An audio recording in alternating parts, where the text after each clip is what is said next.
If you are trying to figure out how to incorporate a stepped hi-hat into your playing, then you are in the right place, because in this video, we will develop the skill sets necessary to properly step the hi-hat. So subscribe to come back every Tuesday to check out more tips, tricks, and odd stories about how to play the drums.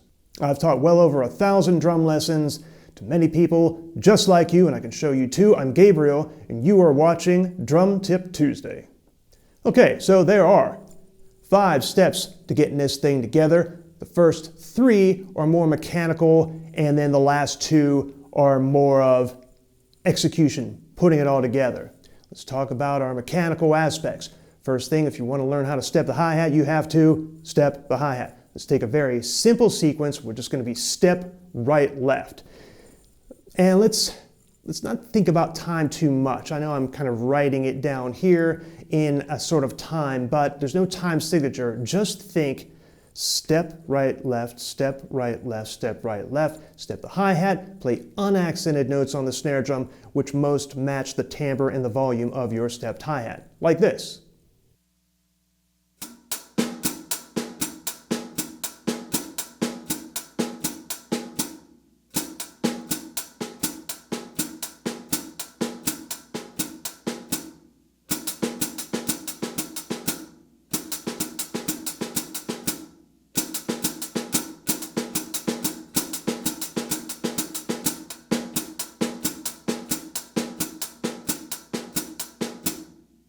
All right, so step 2, because this sort of music tends to lend itself to a more jazz fusion, linear type of thing, we want to take the primary, or what I feel like is a primary or linear rudiment, and that's kick, right, left, and execute that. I think it's easiest to take these things and match the timbres with them, like for instance, stepping the hi-hat like we just did in the previous exercise with unaccented snare drum notes. Let's take this and just hit the toms, not necessarily accented, but you know, toms in full speaking voice, and play kick, right, left, just like this.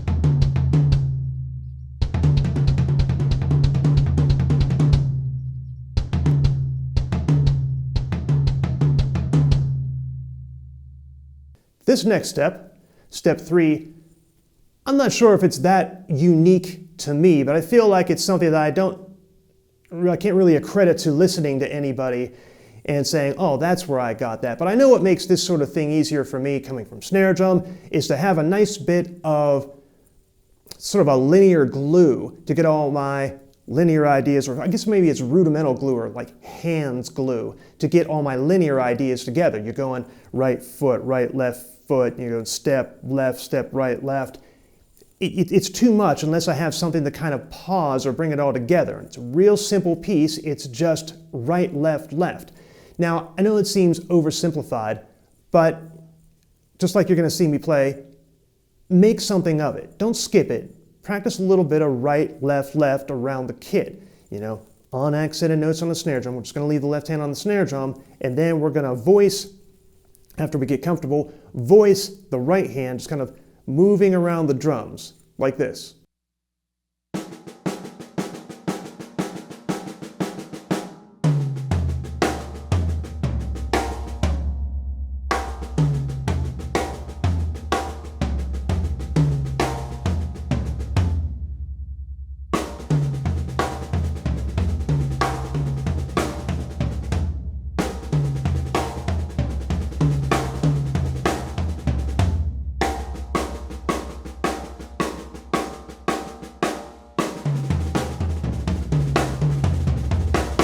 But before we go on, I'm curious, what's your favorite drum book? No wrong answer. For example, a lot of people still say George Lawrence Stone. After him, they liked Gary Chaffee's Sticking Patterns. there's future sounds, there's a ton of them. No wrong answer here. I'm just curious, if you were lost on a desert island, you had one drum book that you had to study for the rest of your life, what would it be? Comment below. Now, step 4, and the first of two actually, sort of creative endeavors as far as putting these simple skill sets together is improv. Just have fun at first with these skill sets. You're just going to take, and because we have to set ourselves up with a system though. 4/4 time with 16th notes being the primary subdivision. Most of the lessons that I teach here and most of the stuff you're going to see on YouTube and whatnot is aimed in this way. I think it's aimed at popular music with a 2 and a 4 on a snare drum in 4/4 time with 16th notes being primary subdivision. So let's take that formula and apply our new skill sets. You're going to notice right away that our skill sets are all in 3 and there are 4 16th notes per beat in 4/4 time, or in any time. There's always 4 16th notes per beat. But take that and just once again refer back to the music. There's a very common sort of dotted note or hemiola sort of figure that you see in this music all the time, and it's in the kick drum. How many songs do you know where the kick drum pattern is boom, boom, boom, bam, boom, boom, boom, bam, boom, that sort of thing. Take that and put your skill sets on it. Set a metronome, put that hard click on once so you don't lose your place when you start getting more adventurous later with your improv and going over the bar. And just practice your skill set of stepping, step right, left. So instead of boom, boom, boom,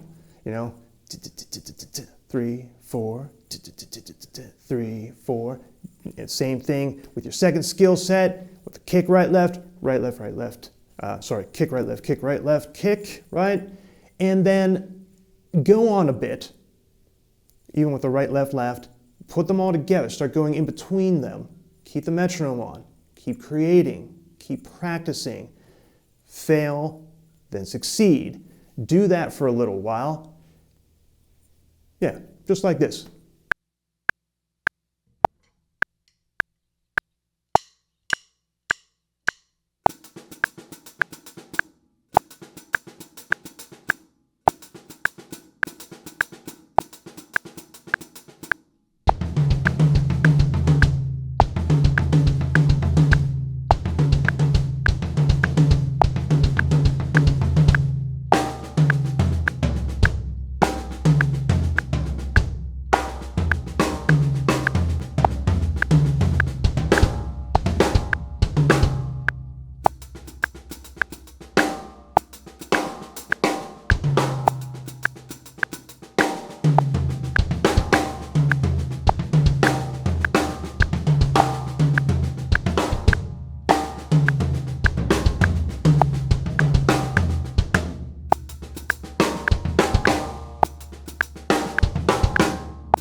And the final step, step 5. You're probably noticing, if you've been going on and doing this, or after you watch this video and you do this sort of thing, when you get to this step, you're now getting comfortable putting this around the beat, playing, you're even going maybe over the bar like 1, 2, 3, 4, boom, boom, dun, dun, dun, dun, dun, dun, dun, dun, it's getting kind of interesting. You're needing that hard click on 1 to figure out where you are. You're starting to meander. Right? And you're playing things just without meaning and they don't really, it's not really getting you anywhere, right? So now you need intention, and intent is everything. You always want to be very deliberate with your beats, with your drum fills. So let's take a very specific pattern like this and just work this out. This is one of an infinite number of patterns. As a matter of fact, I teach about one of these every week, every other week on drumtiptuesday.com just to keep myself fresh, and then I share it with everybody on there. So just take these simple skill sets and I come up with something that is something I want to repeat over and over again because it either sounds cool or it exercises a weakness. Let's work on this one today. 3 tempos, slow, medium, and fast.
If you'd like to develop superior technique, then click the link below this video or beside this video, wherever it is around this video, to get Hands. The book's called Hands. It's a free ebook wherein I have illustrated my 3 best tips for developing clean, fast drumming. So thank you for watching. If you're ready for more videos just like this, check out one of these videos next.